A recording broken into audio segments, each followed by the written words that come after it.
నమస్తే, welcome to Suman TV. నేను మీ విష్ణు. ప్రస్తుతంతో పాటు stock market analyst and advisor A S Chakravarthi గారు ఉన్నారు. వారితో మాట్లాడదాం.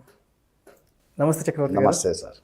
చక్రవర్తి గారు, స్టాక్ మార్కెట్లో ఇండెక్స్ అంటే ఏమిటి? సో బిగినర్స్కి ఇండెక్స్ గురించి ఏం చెప్తారు? ఇక్కడ యాక్చువల్గా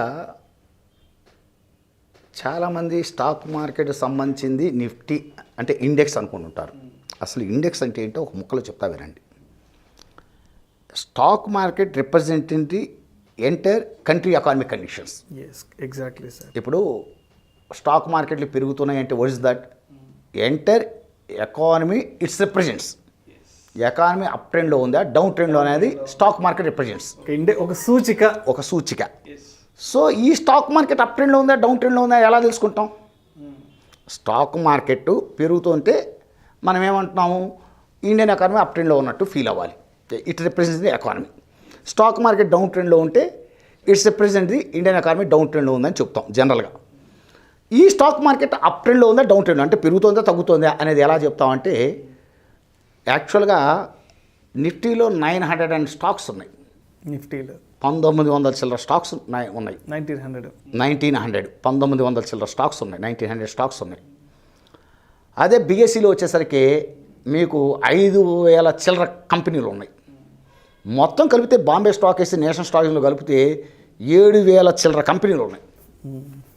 అంటే లిస్టెడ్ కంపెనీస్. అంటే ట్రేడ్ అవటానికి లిస్టెడ్ కంపెనీస్ అంటే చాలామందికి తెలియదేమో, ఒక ముక్కలు చెప్తా. పబ్లిక్ లిమిటెడ్ కంపెనీ అనేటిది ట్రేడ్ అవటానికి నేషనల్ స్టాక్స్లో పర్మిటెడ్. అంటే నేషనల్ స్టాక్స్లో ఆ స్టాక్ ట్రేడ్ అవటానికి పర్మిషన్ తీసుకుంటా. అంటే వాళ్ళు కొంత లిస్టెడ్ ఛార్జెస్ కడతారు.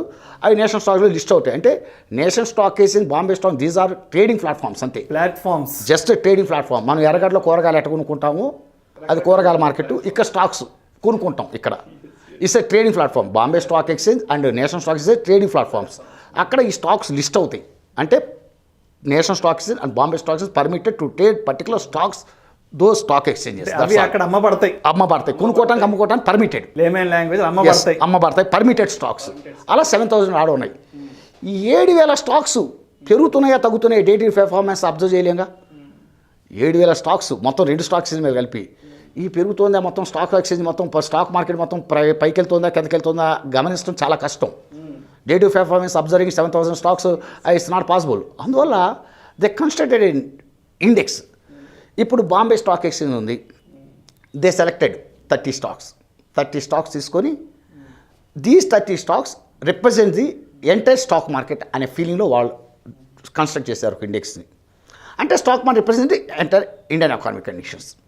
అదే నేషనల్ స్టాక్స్లో 1900 అండ్ ఆడ ఉన్నాయిగా, 1900 చిల్లర కంపెనీలు ఉన్నాయిగా. ఈ 1900 చిల్లరలో నుంచి వాళ్ళు 13 సెక్టార్లో నుంచి అంటే 13 సెక్టార్స్లో నుంచి దే సెలెక్టెడ్ 50 స్టాక్స్. ఈ 50 స్టాక్స్ అనేటువంటివి పెరుగుతుంటే స్టాక్ మార్కెట్ అప్ ట్రెండ్లో ఉందంటాం, పడిపోతుంటే స్టాక్ మార్కెట్ డౌన్ ట్రెండ్లో ఉందంటాం. అంటే stock market up trend down trend మళ్ళీ కంట్రీ యొక్క is represent overall country economic condition. That's all. అంటే ఒక మాటలో చెప్పాలంటే these 50 stocks represent the stock market represent the country economic conditions.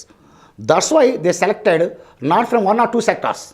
ఏదో వాడు ఇష్టం వచ్చినటువంటి ఓ మెటల్ సెక్టార్లో నుంచో ఒక ఐటీ సెక్టార్ నుంచో తీసుకొని 50 స్టాక్స్ తోటి నిఫ్టీ కన్స్ట్రక్ట్ చేయలే. నిఫ్టీని కన్స్ట్రక్ట్ చేసింది 1900 stocks they selected 50 stocks. These 50 stocks they selected from 13 sectors. అంటే first they selected sectors whose sectors are playing key role at present situation Indian economy. Whose sectors are strategical sectors in Indian economy. First they selected సెక్టార్స్ని select చేశారు. ముందు 13 సెక్టార్లు తీసుకున్నారు.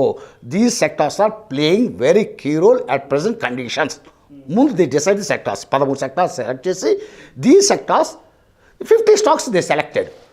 These 50 stocks represent the entire stock market. Stock market represents the entire Indian economy. అందుకని మీరు చూడండి, IT sector మామూలు విషయం. వాళ్ళ ఐటీ సెక్టార్ అంటే 14 లక్షల కోట్ల ఎక్స్పోర్ట్ ఓరియంటెడ్ సెక్టార్. 15 లక్షల కోట్ల ఎక్స్పోర్ట్ ఓరియంటెడ్ సెక్టార్. ఆ సెక్టార్ని రిప్రజెంట్ చేయడం కోసం అని ఏం చేశారు? ఒక ఇన్ఫోసిస్, ఒక టీసీఎస్, ఒక హెచ్సిఎల్ టెక్నాలజీస్, ఒక విప్రో. ఈ స్టాక్స్ అని ఏంటి? It's represent the IT sector. It's playing very key role at present situation Indian economy. మీకు 1 crore ఎంప్లాయ్మెంట్ క్రియేట్ చేసింది directly and indirectly particular sector.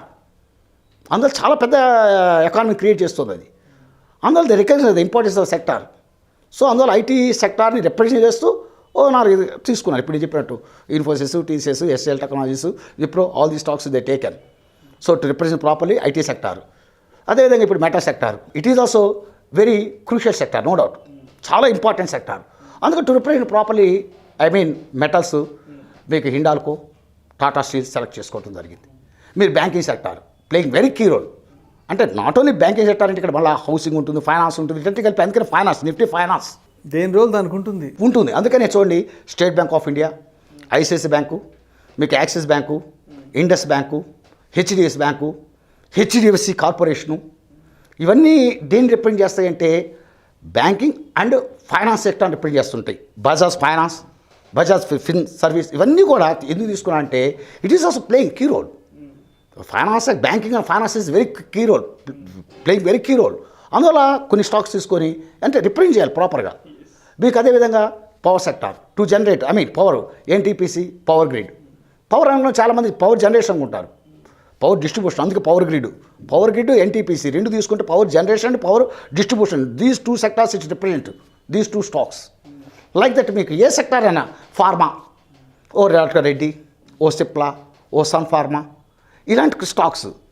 ఇట్లా అంటే నిఫ్టీ కన్స్ట్రక్ట్ చేసేటప్పుడు కూడా which sector playing key at present situation. Outdate sector they are not select, outdate sectors వదిలేస్తారు. Upcoming sectors they consider upcoming sectors only. అంటే మీకు చిన్న logic చెప్తాయండి.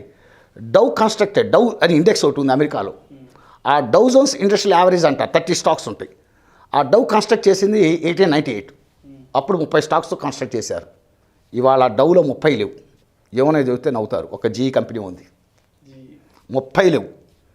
Sensex ఎప్పుడు కన్స్ట్రక్ట్ చేశారు? 1978, 79లో కన్స్ట్రక్ట్ చేయడం జరిగింది విత్ 30 స్టాక్స్. దాంట్లో ఇప్పుడు ఉన్నాయి 9, 11, 19 మధ్య ఉన్నాయి. అంటే మిగతా అసలు ఎక్కడ ఉన్నాయి కూడా తెలియదు.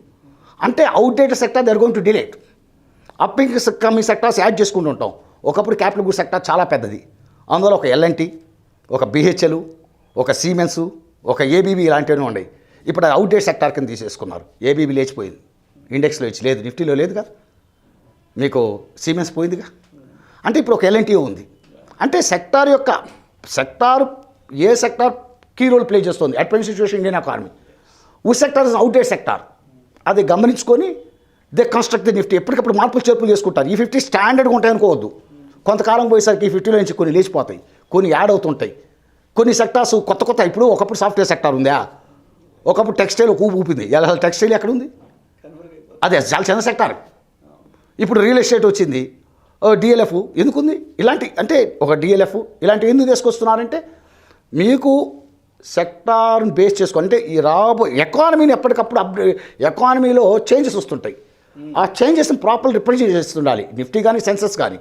అందుకనే ఈ నిఫ్టీ కానీ ఈ సెన్సెస్ కానీ కన్స్ట్రక్ట్ చేసేటప్పుడు ప్రజెంట్ ఎకానమీలో ఏ సెక్టార్ కీ రోల్ ప్లే చేస్తున్నాయి, ఏ సెక్టార్స్ ప్రాపర్గా రిప్రజెంట్ చేయాలి, ఆ సెక్టార్ని ప్రాపర్గా రిప్రజెంట్ చేయాలి.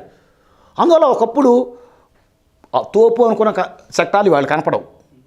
ఇవాళ సూపర్ డూపర్గా ఉన్న సెక్టార్లు రేపు కనుమరు కూడా అయిపోవచ్చు, చెప్పలేము. అది కనుమరు కూడా అయిపోవచ్చు. ఇవాళ మనం మాట్లాడేది ఏం లేదు. మీకు ఎఫ్ఎంసీజీ ఉంది, ఏదో చాలా మంచి సెక్టారు.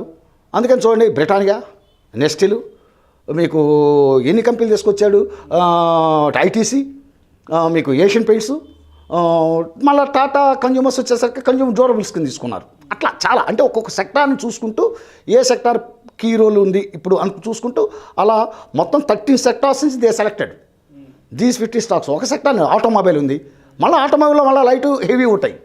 ఆటోమొబైల్ రంగంలోనే మనం ఎంతసేపటికి మహేంద్ర, మారుతి సుజుకి, ఐషర్ మోటార్ అనకూడదు. మరి లైట్ వెహికల్స్ ఇస్తాంగా. మరి లైట్ వెహికల్ కూడా అంటే ఇప్పుడు బైకులు, స్కూటర్లు ఇవన్నీ ఉన్నాయిగా. Hero Honda, Bajaj. అందుకని బజాజు హీరో హోండాని తీసుకున్నాడు. It represent automobile light sector. అదేవిధంగా మీకు Eicher motor, Maruti Suzuki, Tata motor, these stocks represent the automobile heavy sector. ఇట్లా ప్రతి సెక్టార్లో కూడా మళ్ళా జాగ్రత్తగా చూసుకుంటూ ఇప్పుడు రిలయన్స్ ఉంది, it's represent oil sector. OIGC, Reliance and BPCL, IOC, all these stocks ఎందుకు తీసుకున్నాడు? Oil sector is a major sector. So to represent properly these stocks, 4 stocks, they include in this particular 50 stocks. So any final conclusion, what set. ఏం చెప్తున్నా అంటే Nifty కానీ ఏదైనా Nifty ఆ Sensex whatever it may be 50 స్టాక్స్లు నిఫ్టీలో ఉన్నాయి, 30 stocks సెన్సెక్స్లో ఉన్నాయి. బాంబే స్టాక్ ఇండెక్స్ సెన్సెక్స్ అంటారు, నేషనల్ స్టాక్ ఇండెక్స్ నిఫ్టీ అంటారు. నిఫ్టీ 13 సెక్టార్లు సెలెక్ట్ చేసుకొని దాంట్లో నుంచి 50 తీసుకున్నారు. సెన్సెక్స్ 30 స్టాక్స్ తోటే ఉంది. అది ఇప్పుడు 78 79లో కన్స్ట్రక్షన్, అప్పుడు బేస్ పాయింట్స్ 100. నిఫ్టీ కన్స్ట్రక్ట్ చేసి November 1995, అప్పుడు బేస్ పాయింట్స్ 1000. అప్పుడు క్యాపిటేషన్ యువతను అవుతారు 2,06,000 crores. అది ఇవాళ 130 లక్షల కోట్ల క్యాపిటేషన్ నిఫ్టీ ఇవాళ. ఇంకా చెప్తేనే అవుతారు total capitation, total stock market capitation Nifty 50 stocks sharing 60% capitation. అందువల్ల నిఫ్టీ 50 స్టాక్స్ అనేవి total is represent entire economic conditions. అయితే ఫైనల్గా ఒక ముక్క మట్టు చెప్పదలుచుకున్నాను నిజాయితీగా, Nifty not represent proper economic conditions at present situations. ఇప్పుడున్న ఎకానమిక్ కండిషన్స్ని నిఫ్టీ అనేది నిజాయితీగా రిప్రజెంట్ చేయట్లేదు. నిఫ్టీ ఇప్పుడున్న ఎకానమిక్ కండిషన్స్ని not properly represented. That's my strong opinion. ఏదో కొన్ని స్టాక్స్ లాక్కొని వెళ్ళిపోయి నిఫ్టీలో, ఒక రిలయన్స్, ఒక ఇన్ఫోసిస్, ఒక టీసీఎస్, ఒక హెచ్డిఎఫ్సి బ్యాంకు, ఒక ఐసీసీ, కొన్ని మేజర్ స్టాక్స్ను ఒక 10 స్టాకులు 11 స్టాకులు పట్టుకొని పీక్కొని నిఫ్టీని వెళ్ళిపోతూ ఉన్నారు. అందువల్ల it's not represented properly Indian economic conditions Nifty. That's my strong opinion, my personal opinion, that's all. Thank you sir, thank you so much.